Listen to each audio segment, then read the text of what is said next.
All right, part 3 of the Biden confrontation. I know a lot of you have been on the edge of your seat. I'm sorry.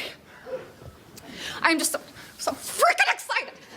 First and foremost, I want to give a big thanks to the apprentice I had at the time. His name's Neil. He's the one that recorded this stuff. Without him, we wouldn't be watching this right now, so big ups to him. All right, so start with the foundation. Joe Biden finally made his way to me. I'm sitting there. I have my phone out because I wrote a question down. Again, I thought I was going to be talking to him on like a stage or something like that. I didn't know it was going to be face-to-face like this.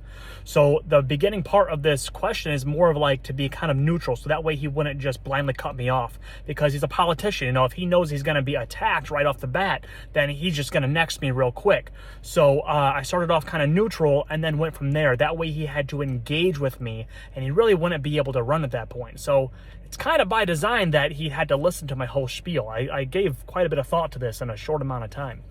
Here we go. I'm a union steward.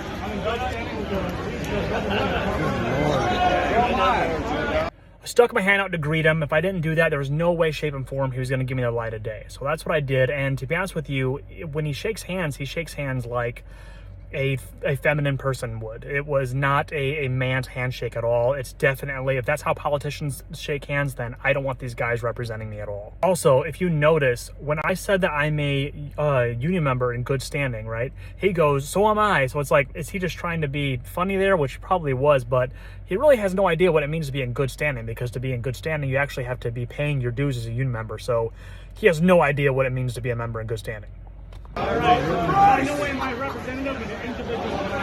By starting the conversation out like this, what I did was I separated myself from the union. I said, like, I'm not representing the union here, but I'm just representing me. So that way, any backlash I would have gotten from the Brotherhood at all, I laid it out there pretty flat that I was representing myself and not the union.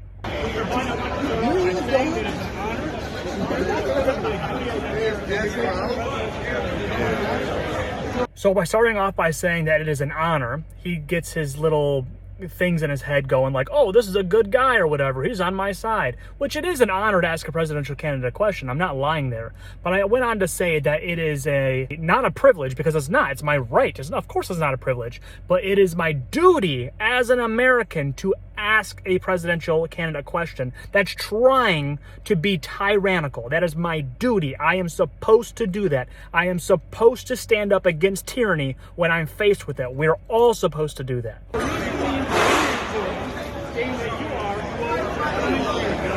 At this point, the crowd kind of senses that something's off, and a roar starts to build up. That's why Joe Biden had to lean into me. But if you look at it, when he stands back up, he and the young lady next to him start to have their body language change a little bit. They can sense something's off themselves. They came in here to pander to the union, say a few words, get a few pictures, and then just take off and tell the whole world how unions love the Democratic Party. With that being said, in front of all these union workers that have been working hours under the Trump administration, I want you to take notice of the people in the background of who's starting to move up towards closer to Joe Biden and myself here. I don't know who these guys are. You guys can use your best judgment here, but they weren't the only people trying to get forward too. All the union guys in the Brotherhood started to come up as well on the side where like the barrier was. So it started to get more and more dense in there, and the tension started to stir up really quickly, especially when Joe Biden finally said that I was full of shit.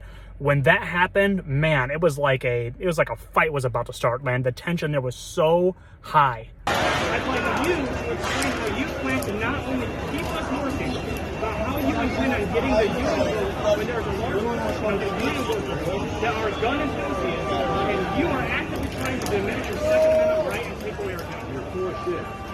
Once Joe Biden told me I'm full of shit, I knew he was finally going to engage. And so at this point, like, this is all I planned for. I thought he was going to, again, I thought he was going to be on a stage. So he'd be like, okay, next question. I had no idea this was going to happen.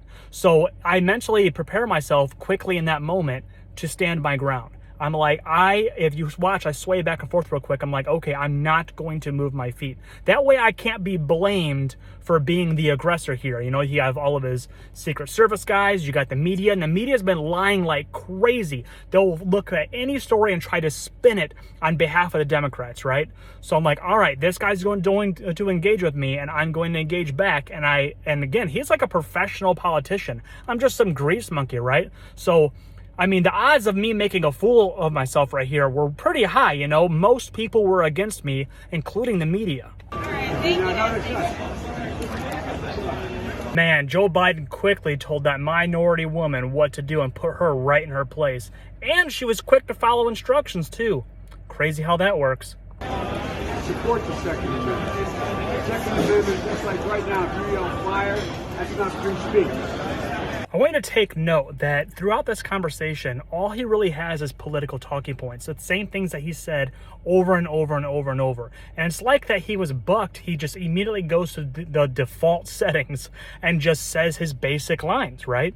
I also want you to take into consideration that most people, when they get into a confrontation like this, they just want to be heard. It was very important for me to not say anything and let him say his piece, because I only got one shot at this, and they're going to look for any reason at all to stop this conversation. So I didn't want to give them any excuse whatsoever. From the very beginning,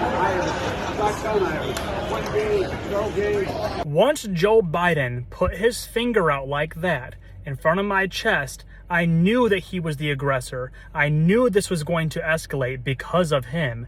And at that point, I knew I was no longer representing myself, but I was representing the American people against a corrupt institution. And if you look, I shook back and forth one more time, and that was me solidifying my stance for the American people. From the very beginning, I have a shotgun, I have a 20 gauge, 12 gauge. Follow for part 4.